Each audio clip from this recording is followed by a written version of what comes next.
regrets, which is not the same thing as saying I never made mistakes. I did make mistakes. And I think there were very public comments about, for example, the times when we failed to execute as precisely as we wanted to. And the criticism was valid, and I think I was pretty open in acknowledging that criticism at the time. I also wish that I had had an opportunity or had taken the opportunity to deal with the dysfunction in the boardroom earlier.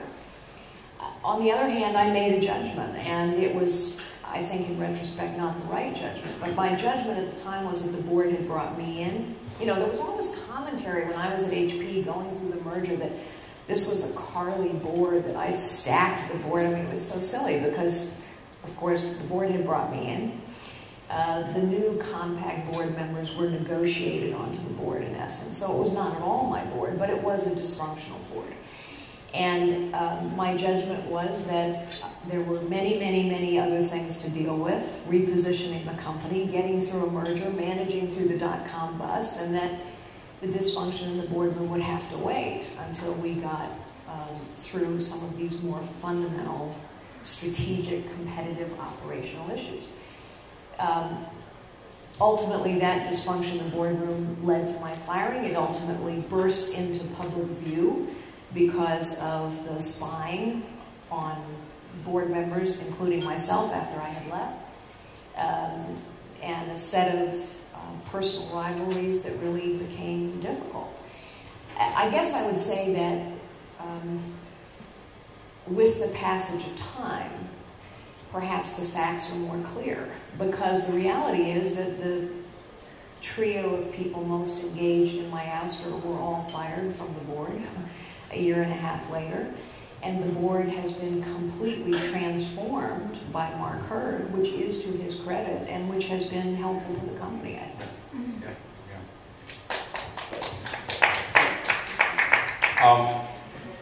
So the dynamic of a board split with two sides, the compact and the HP side, as well as all the sort of interpersonal politics of the board on a company that size, compared to the dynamics of being a chief executive in charge of an organization, strikes me as somewhat similar to the dynamics of being a senator, where you're one on a very unruly board of 100 people, as opposed to being a chief executive of, say, the state of California, where you're in charge. So what was it that led you to the Senate as opposed to running for the governorship? Is it just that you like Mae Whitman and you want to make sure she's cool? Well, you know, I think actually the notion of being in charge is somewhat of an illusion. So Arnold's really not in charge? Well, I mean... my illusion has been shattered. Let's think just structurally about the state of California for a moment. It's pretty clear from the last several years that the governor, even though he or she is the chief executive of the state, there is much that they cannot get done. Yeah. That is also true of a president, by the way.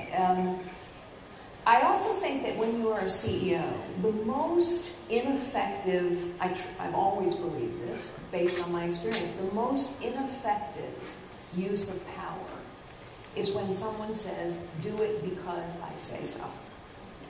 It is the most ineffective use of power. And so the truth is that a chief executive is at their most powerful when they are influencing others to join them in a mission to accomplish a worthy goal.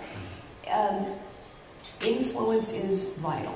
And influence is vital, obviously, in the Senate. Influence is vital in government. I think, from my point of view, the problems that the Senate is forced to wrestle with matter. They matter deeply. And I think it is important, whether it's me or someone else, to bring to those problems a set of experiences, a set of perspectives, a set of points of view that might help solve the problems. I will also very quickly say that, you know, those of us who have grown up in business have a certain approach to problem solving. How do we solve problems? We gather the facts, we decide on our goals, we gather solutions from anywhere, any place, anyone that may achieve the goals given the facts, and then we find common ground with enough people so that we can actually implement the solution. That is not always the approach taken in politics. Maybe we ought to take it more often when we're being asked to solve weighty problems like healthcare or education or government deficits that are out of control. You're giving me just a bridge to my next question, which is, what do you make of your potential opponent, who has been in office for quite a long time and built quite a reputation in the Senate? I'm not going to qualify that reputation or show my own politics, but I do live in Marin, so I should at least acknowledge that, you know. Do you? I should at least ask you, you know, what do you make of Barbara Boxer?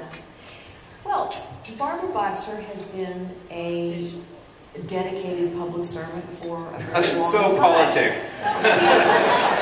But it's true. She's dedicated her, it is factually true that she has dedicated her life to public service. I come from a world, I think you come from a world, where accountability for results matters. In her 18 years, Barbara Boxer has managed to co-sponsor 3 successful pieces of legislation. By contrast, Dianne Feinstein has co-sponsored 26. So she's co-sponsored 3.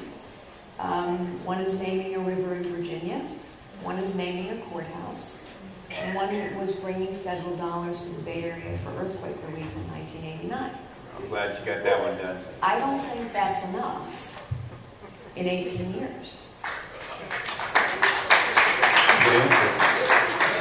Oh, who's hissing out there? Those are just facts. Charlie, I just have to say you're doing very well as a Republican on this stage, because last year we had, I think, Ariana Huffington, Gavin Newsom, Joe Trippi, anyway. Wow, that must have been fascinating. It wasn't bad. And Al Gore. And so, you know, we were trying to sort of balance the right and the left, so to speak, in the middle somewhere. We have microphones, I believe, is that correct, for questions? Johnny, tell me we do, right? Because I did promise that we would have them. Is that correct? Or we can just take them from the audience and I'll repeat them. So do we have questions from the audience? Well, over here, Stephen Levy. Hi. If you were in the Senate now, would you stand with your all but one fellow Republicans and not participate in in supporting any of the health care bills, or would you consider, with Olympia Snowe, supporting some of the health care legislation and working with the majority to bring it about? Yeah, I mean the honest answer is, and you will think this is a dodge, it's not. I haven't read the bill, and I actually think that's really important. So I can't answer a theoretical question about what's in it specifically. What I do know is the devil is always in the details. Always in the details. And there are so many unintended consequences. I mean, I have to say, I've battled breast cancer for the last 8 months. I have seen the best and the worst of healthcare.